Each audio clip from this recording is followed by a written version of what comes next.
Hey guys, good morning. It's Tony. Before I start the video, I do want to say please like, subscribe, and comment. If you want to join the Patreon, you can join at patreon.com/but I'm not a trader. So let's get into the video. It's been a couple days since I last made a video. I've been extremely busy at work, and honestly, like here, give me a second. Gonna make this. There you go. And honestly, I just haven't made one because I just haven't. To be honest, I just haven't had any time. But I do think that for the most part, we could possibly have maybe topped work super early here. And the only reason that I could think that or this could be a top is because last time around this 459 SPX, we actually had a double top before dropping, 460 all the way down to 385. So you dropped $75, which is kind of insane. I actually did start shorts. I started martingale shorts. And for those of you guys who don't know, I use martingale shorts on Forex. Really, that's how I trade. I use martingale. And that's essentially just kind of like, not necessarily doubling down, but you keep increasing your shorts until you have some sort of retracement.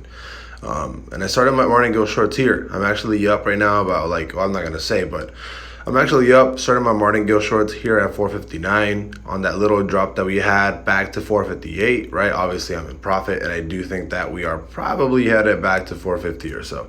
There is no news this week, really. So, I'm not really expecting,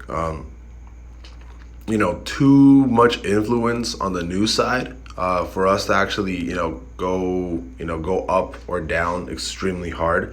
But I do think we're going down, right? I do think more than likely possibly down to, let me see if I can find something on the 4 hour. Because right now, really, we're trading on range on the 4 hour. Let me see what our range is, small range. Here, obviously, and then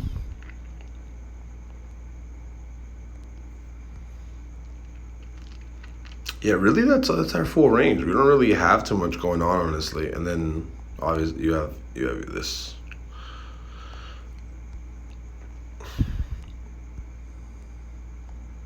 Yeah, really, you really only have like your major ranges, which is 450 to 460, and then you have like a little minor piece of support here at 454, somewhere like 453, possibly around SPY.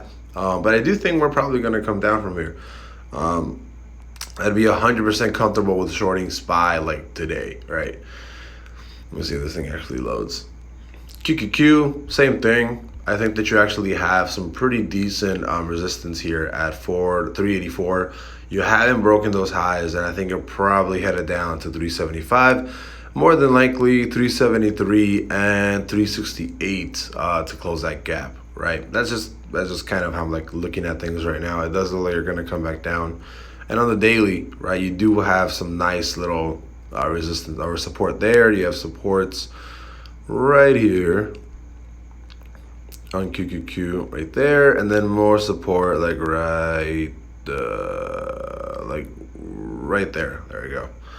So these are essentially your levels for QQQ, and I'm guessing that it is going to be dropping from here. I would definitely be comfortable shorting QQQ up here at 384, coming down to like a 375. Tesla, I did say that with Tesla, I did think it was going to start coming back down, and it's for the most part just been trading on range here, right? It did close a bear week, right? And it had a slight recovery last week, by like $10, but I think for the most part it's coming back down. I really don't think that it's gonna like moonshot. I don't think that it's gonna moonshot. It definitely it's on a daily trigger, right? I can definitely see it push up hard back to this 289, but it hasn't really done much, right? You haven't really moved all that crazily on the daily, on the perfect entry, right? And then usually on the dailies, you usually have like a nice spike the second day, and I haven't seen that yet, right? See, push spike. So I'm kind of trying to see what's going on here, because yesterday we should have spiked, and you already have that 4-hour weakening pretty fast, right? You already close the perfect entry here, and you just trade it sideways. So my guess is you actually hit this peak top at 268. We're probably going to come down at 255, right? And then let's go with Apple, right? And Apple is just like Apple's its own breed, man. I love Apple. Just to like, I would not buy it because I think buying it is kind of like dumb at these levels. I would essentially be buying it at all-time highs, right? And I just cannot do that. I cannot, even for like a long term, right? Like Apple's cool, but I cannot buy Apple at, what is it, like a $2 trillion plus evaluation. Like I just think it's crazy, right? I think Apple's a great company, but I can't, I just can't buy it at like $195. And what kind of valuation does it have right now? Because it's kind of insane, right? Financials, $3 trillion. Yeah, I wouldn't. It's too much, bro. I would not buy Apple at a $3 trillion valuation. That means that in order for you to double your money, it would have to go to like $6 trillion valuation, and that's just not. I'm not saying it can't get there, but I just can't see it. In my investment portfolio at anytime soon, right? But with Apple, I wouldn't be surprised if it just keeps like running toward, like going up towards earnings. And if earnings is extremely bad for Apple, they're not gonna have a good time, because right now you have really good resistance here at 196.45, right? So if you break this, pretty high chances are gonna keep pushing more towards the upside. And I can already see like a small trend here on the 4-hour, right? Whoops. So again, pretty quick TA, right? Small trend here on the 4-hour. Same thing here. Small trend on the 4-hour. Boom. Right? You're done. If it breaks above this, whoops. Pretty easy, right? Breaks above, long it, breaks under, short it, right? Super, super easy. Bitcoin is dropping. I told you guys that I was expecting a kind of a slow bleed on Bitcoin back to trend, and after breaking down from this, I do expect it to come back down. So that's why you can probably, I told you guys that I think shorting coin would be a good idea. So I think coin's gonna go all the way back to. Oh man, did I get rid of all my support and resistance? I did. Vault drawings, there we go. So you have pretty good resistance here. You have resistance here anywhere? Nope. There. Where else? I'll go there. And then, can you go lower? No, that's fine. Yeah, so if your major weekly resistance and support here at 111, 80, and then 52. I mean, if we drop down to the daily, I can probably find some more resistance.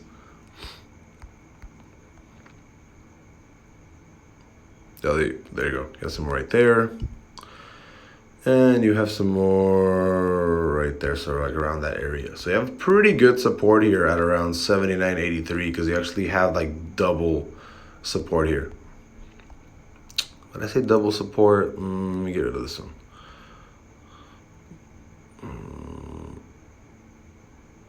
No, that's too high. Yeah, that's fine. You have really good support here around 83, right? And if we go even deeper, you can probably see a lot of really good support on the daily. Support, and not really. You don't really have a lot of good, you have resistance here a little bit. You can go a little bit lower. Can I go all the way there? Nah, like that's fine. Yeah, 111 is fine. I can definitely see us dropping down here, right, back to 83. And if 83 breaks, you can definitely break all the way down to 52. Is that going to happen? Probably not, but I do think coin 83 is more than likely going to happen, just because Bitcoin's, I think, is going to keep dropping personally, right? I think it's going to keep dropping. And then also we can go down to where the big boys at. Right, and again, if you're in TradingView, right, quick tip, right, click your ticker, click that filter on the top right, sources, go all the way down to NASDAQ filter, and then you have everything filtered essentially for what you want, right? QQ, we can look at NVIDIA, right? Again, NVIDIA closed that 4 hour, that daily, but again, you have a lot of resistance here on the 4 hour for NVIDIA. Let me see, where did I put this?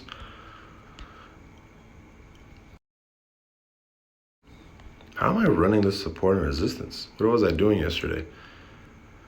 Daily?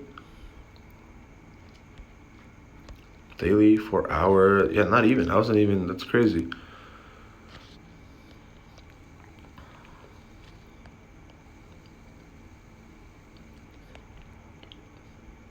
I guess I have another. I guess I was using, if I was using this, right, like just like the regular, like the line chart, you'd have a bunch of support and resistance, which I don't like. I don't really like putting a whole bunch of support and resistance based off of just like the 4 hour or whatever. It's too much, right? Again, NVIDIA, can you go lower? No, you cannot. That's pretty good resistance. Yeah, pretty good resistance there. On the daily, obviously there. You have some more here. Here, no, that's fine. Daily, you have here, and then you have some more down, like probably there. That's fine. That's good enough for now. So you currently are, let's go here. Keep in mind on the 4 hour, you do, this is what I like to do, right? On the 4 hour, I like to make some more, support and resistance.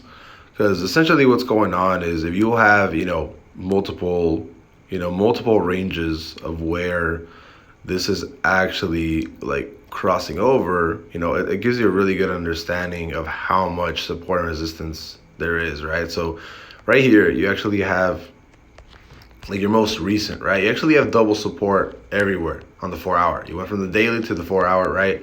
I'd probably put support here, support again somewhere around like this range because it's touching all the wicks. You have major support here, right?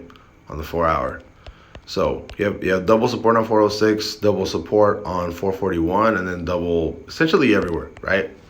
Even from usually this doesn't happen this much, but I can definitely see us rejecting from 470 all the way back to 441 on NVIDIA, especially because you're not breaking these highs, right? So you can definitely start seeing a new trend here, like a new downtrend on the 4 hour, something like that. Yeah, something like that on the video. So the video, I think it's going down to 441. But again, market's been fucking crazy stupid. So don't be surprised if it just moves to the upside, like absolutely just randomly, right? And again, same thing with like the same thing with Amazon, right? I think Amazon was going to go down way lower down here, right? But again, you have these random spikes to the upside, right? Essentially, which do not match, what used to happen on Amazon. Because what's supposed to happen is you were actually supposed to drop back to like 108, right, on a slight retrace. But stocks don't do that anymore. Somebody's buying all this up, man, and it's crazy to think that when every single thing, even for like fundamentals and T8 says, hey, you're supposed to drop pretty hard right now, and then it has this random huge push, right? Look at this, right? So you have these pushes, slow pushes, and then in one day, right, or like within a week, you have 126 to 133, like a nice solid, I'd say like a between 5 to 10% push on a recovery, which kind of cancels everything out, really, because you're not really, that much lower from these highs here of 135. So Amazon, I did think that you're going to drop a lot lower, a little bit ago. But as of right now, I don't think you're going to drop as much or really anymore. You're on range here on the daily again. Damn, you have a lot of sideways trading on Amazon here. Boom. So I can see us back at 135, especially because he broke this resistance from 130. So I can definitely see us pushing up a little bit harder. The 4 hour looks like it's about to close to the downside. So you could be, starting a brand new trend here. And I think you already have trend there, right? So let's go with this. So you have that. So I would not be surprised for us to go a little bit higher to like a 134 and then drop, or just drop from here, right? You don't have to necessarily touch that trend, but ideally for a short, I definitely want us to touch that trend to short. Put your stop loss like here, like at 103, 135.09, trade this all the way down to like a 126, you know. But yeah, as of right now, it is looking like maybe, I don't know. Amazon's kind of tough, man. I don't know if it's actually going to come straight down or not. My guess is, you know, if I had a guess, I'd say a small push to like 134.14 to this trend, at least a touch, and then you would be able to short it, right? And then maybe all the way down to 126. But again, you have earnings on August 3rd. So what really, I would not trade this until after earnings. I don't like trading, you know, big tech on earnings. It's too much of a risk, right? So I don't really like it. Meta, I do think it's going to start coming back down. I think it's probably going to come down to either fill the gap at 301 or 291. Pretty easy, short, right? The 4 hour already closed bear. I think you're starting to drop already, so I would not be surprised if you actually start seeing that drop. So with that being said, I think I covered quite a bit of TA for a bunch of things. I do think we're still primed to drop to the downside. I started my martingale shorts. I'm currently short on Dow, so let's see where Dow is. I realized my mistake because it moves so slow, man. Dow moves so freaking slow. So I'm just like, oh, dude, why can't this shit just fucking drop, right? And I actually shorted the weekly, right? I shorted the weekly because I do think it's going to come down to 42.87, right? I do think it's going down, but man, this is taking forever. And I do have month out puts. So I'm just kind of like, man, why did I even short this? Like, it's just taking so long, honestly, right? That's really it. Like, I do think it's gonna come back down, but it's just, I'm so irritated because I gotta wait till this time. I'm probably gonna wait to like break even and then get out just because it's such a slow mover, man. But I do want this to drop to like 42 something, essentially. So that being said, I'll see you guys later. Have a great day. And yeah, I think everything's kind of start coming down again. I'll see you guys later. Bye-bye.